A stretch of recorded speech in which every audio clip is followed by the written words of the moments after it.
Panorama group, जो सोचता है वो करता है। आपके अपने सपनों का आशियाना।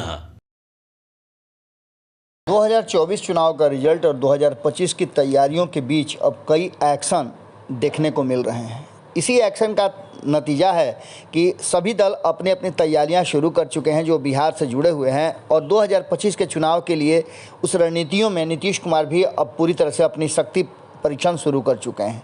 आपको बता दें कि जनता दल यूनाइटेड के भीतर कई तरह की चर्चाएं और कई तरह की बातें चल रही थी। इसी बीच नीतीश कुमार के फैसले अब आने शुरू हो चुके हैं।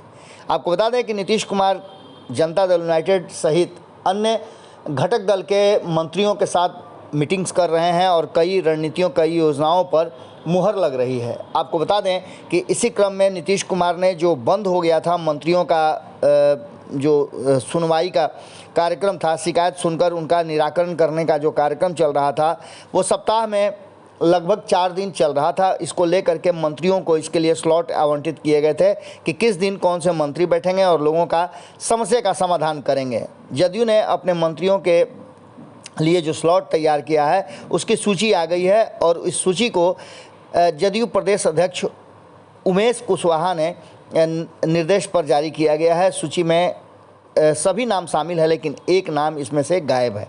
आपको बता दें कि नीतीश कुमार समस्तीपुर में जो एनडीए के प्रत्याशी थे, महागठबंधन के सनी हजारी, उनके पिता, और प्रदेश के सूचना एवं प्रसारण मंत्री महेश्वर हजारी का नाम इस लिस्ट से गायब कर दिया है।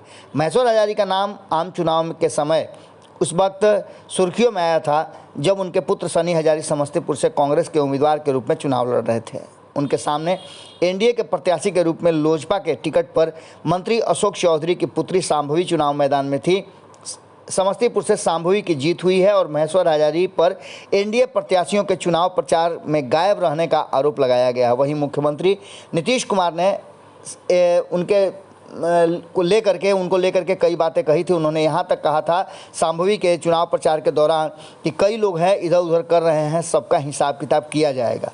वैसे आधिकारिक तौर पर इस बात की कोई पुष्टि नहीं हुई और वक्तव्य भी जारी नहीं किया गया है, लेकिन जदयू की सूची से महेश्वर हजारी का नाम बाहर होना कहीं ना कहीं संकेत दे रहा है कि आगे बहुत कुछ अभी होना बाकी है। जदयू ने जो स्लॉट तैयार किया है उसके अनुसार जो नाम सामने आए हैं उसमें मंगलवार को मंत्री विजय चौधरी, लेसी सिंह व जमा खान, तो बुधवार को श्रवण कुमार, सुनील कुमार, जयंत राज, और गुरुवार को विजेंद्र प्रसाद यादव, शीला मंडल, रत्नेश सदा, तथा शुक्रवार को अशोक चौधरी, मदन सहनी और सुमित कुमार लोगों की समस्या सुनेंगे और उसका निदान करेंगे। अब आप समझ सकते हैं कि इस पूरी कहानी को लेकर के जो सामने बातें आई हैं वो बातें कहीं ना कहीं इशारा कर रही हैं कि नीतीश कुमार ने जो कहा था अब वो एक्शन शुरू हो चुका है। इस एक्शन को लेकर के जहां एक तरफ ये चर्चाएं जोरों से हैं कि नीतीश की लिस्ट से मंत्री जी का नाम गायब होना, महेश्वर हजारी का नाम गायब होना, नाम कट जाना, कहीं ऐसा तो नहीं कि आगे अब बड़ी कार्रवाई होगी। इन सारी बातों को लेकर के जो वर्तमान परिस्थितियां बनी हैं वो साफ इशारा कर रही हैं कि कहीं ना कहीं नीतीश कुमार अब एक्शन मूड में आ गए हैं और 2025 की चुनाव की तैयारियां भी उन्होंने एक तरह से शुरू कर दी है। जुड़े रहिए भारत लाइव के साथ। बहुत बहुत धन्यवाद। पनोरमा ग्रुप, जो सोचता है वो करता है। अगर ये वीडियो पसंद आई और वह बिहार के राजनीति और बिहारियत से सरोकार रखेनी तो सब्सक्राइब बटन दबा के चैनल के सब्सक्राइब कर ली। ओजे एगो घंटी बा, ओकरा बटन दबा देला से कुल सटीक और मारक खबर रुआ मुफ्त में मिल जाई। अगर रुआ पत्रकारिता के हमनी के नया प्रयोग में सहयोग कर चाहतानी तो ज्वाइन बटन दबा दी। पेटीएम नंबर नोट कर ली 9386816700। धन्यवाद।